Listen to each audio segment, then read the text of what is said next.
નમસ્કાર મિત્રો, વિડીયોમાં તમારું સ્વાગત છે। જી હા મિત્રો, અત્યારે હાલ મોટા અને મહત્વના સમાચાર સામે આવી રહ્યા છે। તો મિત્રો, સમાચારમાં વાત કરીએ તો મંકીપોક્સ વાયરસના વધતા જતા ખતરાની વચ્ચે માર્બર્ગ વાયરસે ફરી એકવાર વિશ્વમાં ખતરો વધાર્યો છે।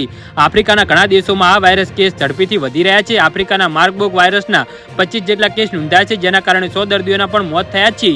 માર્બર્ગ વાયરસના વધતા જતા જોખમને ધ્યાનમાં રાખી વિશ્વ આરોગ્ય સંસ્થાએ આફ્રિકાની સિટીજી સાવચેતી રાખવાની સલાહ આપી છે। આફ્રિકન દેશોમાં વાયરસ રોકવા માટે કડક પગલાં લેવાની સૂચના આપવામાં આવી છે। માર્બર્ગ વાયરસ કોવિડ કરતાં પણ અનેક ગણો વધુ ખતરનાક છે। આ વાયરસથી મૃત્યુ દર લગભગ 70 થી 90% છે। જો કે માર્બર્ગ નવો વાયરસ નથી, ગયા વર્ષે પણ આ વાયરસના કેસ નોંધાયા હતા। જી હા મિત્રો, અત્યારે હાલ મોટા સમાચાર સામે આવી રહ્યા છે। વર્ષ 2023માં ગિનીના માર્બર્ગમાં 12 દર્દીઓ મૃત્યુ પામ્યા હતા। વર્ષ 2012માં આ વાયરસના કારણે 10 થી વધુ લોકોના મોત થયા છે। જો કે આ વાયરસ કેસમાં મોટા પાયે પર જોવા મળતા નથી, પરંતુ ઉચ્ચ મૃત્યુ દરને જોતા તે સૌથી ખતરનાક વાયરસની યાદીમાં સામેલ છે। નિષ્ણાતો કહે છે કે માર્બર્ગ વાયરસ પોતાને બદલતો રહે છે। જી હા મિત્રો, અત્યારે હાલ મોટા સમાચાર સામે આવી રહ્યા છે।